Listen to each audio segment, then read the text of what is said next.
Part 7. Post-War Chaos and the Rise of Smuggling. After the end of World War II, Naples was reduced to a heap of rubble. Bombs, hunger, disorder, and a collapsed economy marked the difficult return to civilian life. In this vacuum of power and hope, the Camorra exploited the desperation of the people.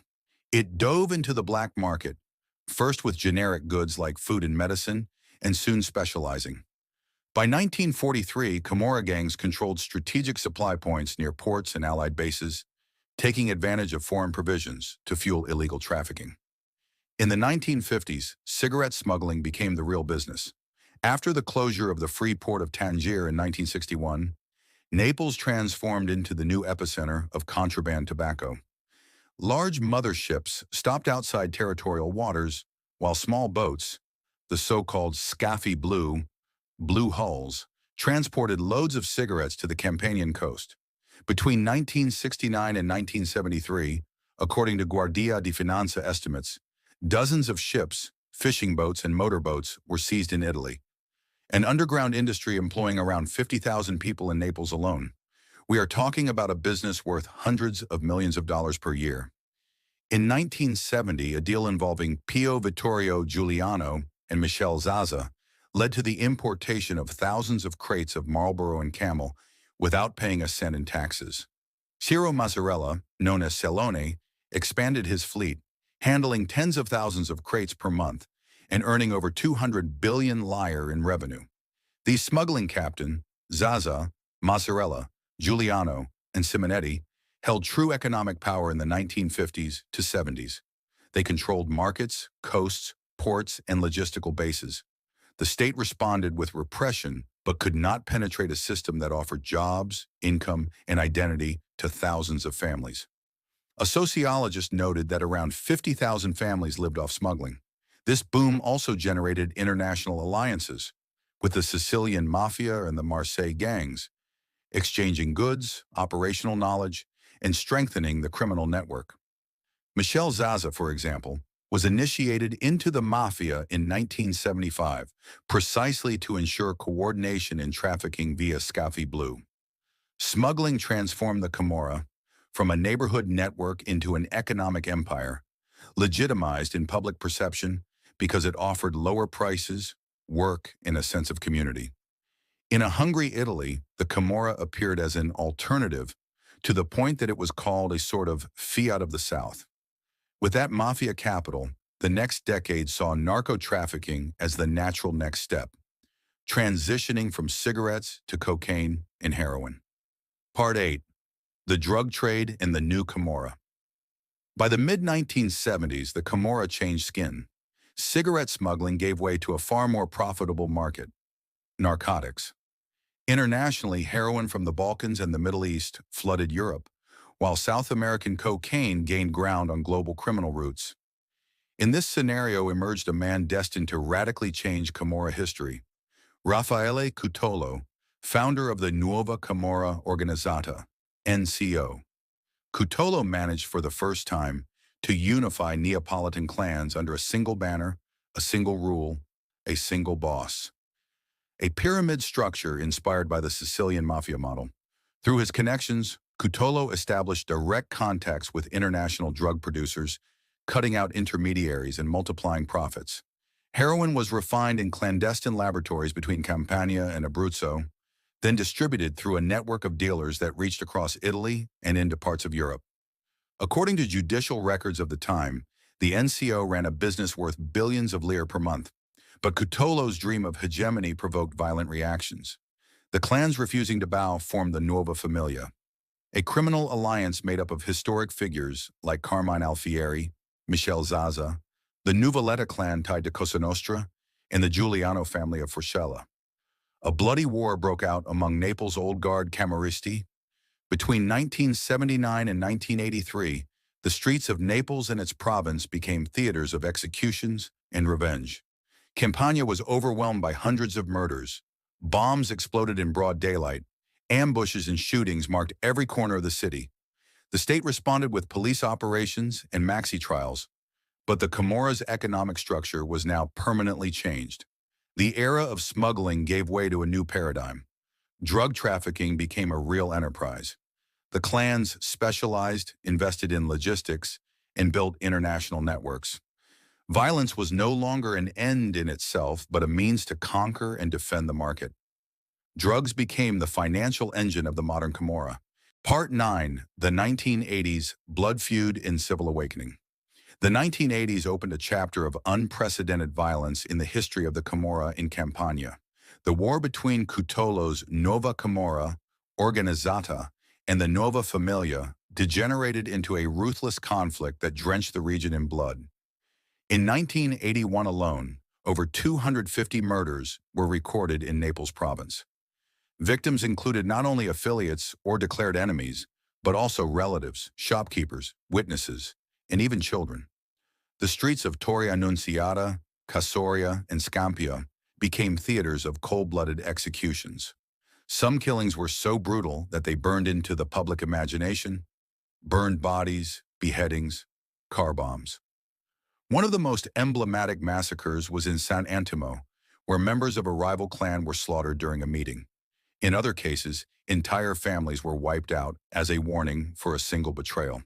In those years, the Camorra seemed to have erased all limits. Human life had no value. But in that climate of terror, something began to change. In Ottaviano, Cutolo's hometown, Bishop Antonio Riboldi raised his voice. For the first time, a church representative publicly denounced the Camorra, calling it a system of death that is suffocating our land. His words resonated strongly, not only among the faithful, but also among the youth and in schools. In 1982, thousands of students took to the streets of Naples to protest Camorra violence, an unprecedented event. Signs, slogans, banners. The popular protest broke the wall of omertà and indifference. The first civic committees and anti-Camorra associations were born. The message was clear. Civil society no longer wanted to remain a spectator. The state, pushed by this mobilization, began to intervene more decisively. High-profile arrests, asset seizures, new anti-mafia laws. Cutolo's decline began after his final arrest and the end of the war with the Nuova Familia. The Camorra retreated into the shadows, but did not disappear. Instead, it restructured, changed skin, and prepared for a new phase: business over blood. Part 10, the 1990s, the Land of Fires and the Waste Empire. In the 1990s, while the Camorra was weakened by internal blows, it found new strength in a silent yet devastating sector: illegal waste disposal. What seemed like a niche economy turned into a true criminal empire, responsible for an unprecedented health and environmental collapse. In 1988, the Casalisi clan imposed pizzo protection payments on businessmen who wanted to dispose of their waste in the fields of Caserta province. This was not simple extortion, but the start of a well-organized criminal supply chain: collectors, couriers, illegal landfills, aided by corrupt northern entrepreneurs and local officials. Every phase of the cycle, from transport to burial to burning, was managed with one goal: maximize profit and minimize risk. North of Naples, between Acerra, Nola, and Marigliano, the situation degenerated to the point of becoming tragically known as the Triangle of Death. High cancer rates, contaminated groundwater, liver, bladder, and nervous system diseases. A disaster confirmed by scientific studies published in international journals. After 2003, with Lega Ambiente's Ecomafia investigation, the area officially took the name Terra dei Fuochi, Land of Fires, already popularized by Roberto Saviano. Here, literally tons of toxic waste were buried each year, mountains of poison hidden from sight. The result? Toxic fires blackening the sky, land contaminated for decades, groundwater poisoned at extremely dangerous levels. In 2019, RPAC identified nearly 1,900 contaminated agricultural sites, over 2,000 hectares in just 90 municipalities surveyed.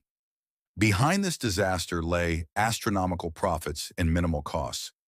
The only real investment was collusion with a handful of criminal intermediaries. In January 2025, the European Court of Human Rights condemned Italy, declaring that the state had violated the right to life of millions of citizens by long ignoring the environmental disaster, with responsibility directly linked to the Camorra. This was not just environmental sabotage, but a sophisticated criminal model. The Camorra extended its control from north to south, partnering with entrepreneurs and corrupt officials, offering low-cost disposal, and reinvesting illicit capital in construction, public contracts, and even drug trafficking. The waste business became intertwined with politics, business, and the legal economy. This allowed the Camorra to infiltrate state structures, disguise its money, and strengthen its presence in local institutions. Part 11. The 2000s. From local mafia to global player. By the late 1990s, the Camorra had already consolidated enormous economic power.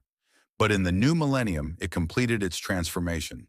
From a territorial criminal organization, it became a global actor in drug trafficking and international illicit trade. With capital accumulated from smuggling and the waste business, Camorra clans established direct ties with South American cartels. Clans like the Casalesi, Mozzarella, Contini, and Licciardi formed stable relationships with Colombian, Peruvian, and Bolivian suppliers. Cocaine no longer passed through intermediaries. It was bought directly at the source, hidden in containers arriving at ports like Rotterdam, Antwerp, and Gioia Tauro, then distributed through a network spanning Europe. According to the Italian Anti-Mafia Directorate, between 2010 and 2020, some Campanian clans controlled 25 to 30% of Europe's cocaine trade. A notable case is Rafael Imperiale, a drug broker from Castellammare di Stabia, who managed deals with South American cartels, the Di Laro clan, and even the Dutch and Moroccan mafias. According to the DEA, his network alone controlled a third of Europe's cocaine market. But the Camorra was not limited to drugs. Its interests extended to plastic waste trafficking, to Asia, counterfeit goods, and human trafficking. It collaborated with African mafias, particularly the Nigerian mafia for prostitution and migrant smuggling, with Chinese triads for textile smuggling, and with Balkan criminal groups for arms trafficking. The clans transformed into criminal holdings. Some dismantled the old hierarchical structure to adopt a corporate logic. No more visible bosses, but management boards. Dirty money was laundered through real estate, offshore companies, restaurants, and online betting. Some Neapolitan clans were active in Spain, Germany, the Netherlands, Romania, Brazil, and even the United Arab Emirates. The modern Camorra had no single face. It was fluid, branched, able to move between legality and illegality with ease. It had learned to avoid exposure, to prevent internal wars, to use advanced technology for communication and financing operations.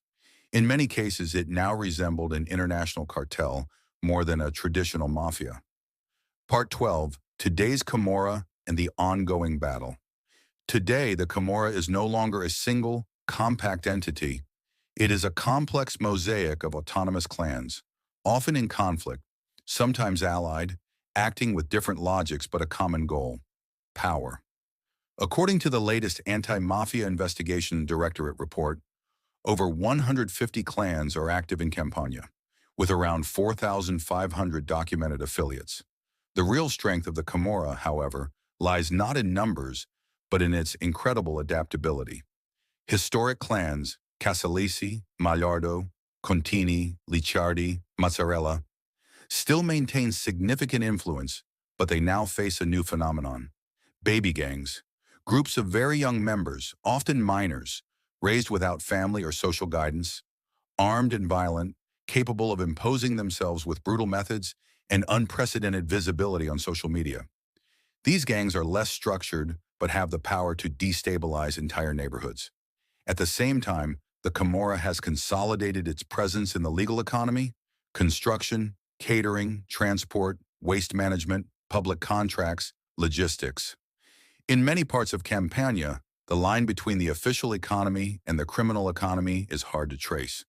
The intertwining of business, politics, and clans is one of the biggest obstacles to fighting organized crime. In recent years, however, the state has achieved significant results. Thanks to stricter anti-mafia laws, asset confiscations, and the cooperation of dozens of pentaitai, turncoats, many clans have been weakened. Historic bosses have been jailed, millions in assets seized, and entire territories returned to institutional control. Yet every time an organization is decapitated, another takes its place. Power does not disappear, it shifts. Still, there are signs of hope: civic initiatives, associations, cooperatives working on confiscated assets, youth movements, schools, and church communities fighting the culture of illegality daily. Organizations like Libera and Addio Pizzo, along with dozens of local committees, prove that another Campagna exists, one that resists, educates, and builds. The Camorra is not invincible. It is a system built on silence and fear, where awareness grows, where the state is present, where the community reclaims its space. That system can be dismantled. Part 13, Conclusion and Reflection. The history of the Camorra is not only a criminal chronicle, it is the story of a society deprived for centuries of justice and opportunities, a society that generated a parallel system, a system that offered protection, work, and identity, but at a very high price: blood, silence, and submission. From prison gangs of the 19th century to the global drug cartels of today, the Camorra has shown an extraordinary ability to transform and adapt. It has infiltrated politics, the economy, and institutions. It has learned to move within the cracks of legality, to disguise itself, to survive every attempt at eradication. But this is also the story of resistance, of courageous magistrates, determined journalists, tireless teachers, committed priests, activists, and ordinary citizens who chose not to look the other way, of young people who now work on confiscated properties, of entrepreneurs who defy the pizzo, of schools that make legality a fundamental pillar of education. The future of the fight against the Camorra does not depend solely on law enforcement or legislation. It depends on the concrete and credible presence of the state and on the unshakable will of civil society not to surrender to resignation. The Camorra is still here, but so are its opponents, more aware, more determined, more visible than ever.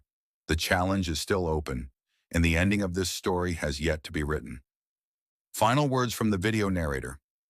If this journey into Dark Souls moved you, subscribe to the channel and activate the bell so you don't miss the next episodes. Leave a like if you want us to continue telling these true and deep stories. Write in the comments what you think and which stories you want to discover in the next videos. Your support is essential to bring the truth out of the darkness. Thank you for staying with us until the end. See you in the next episode.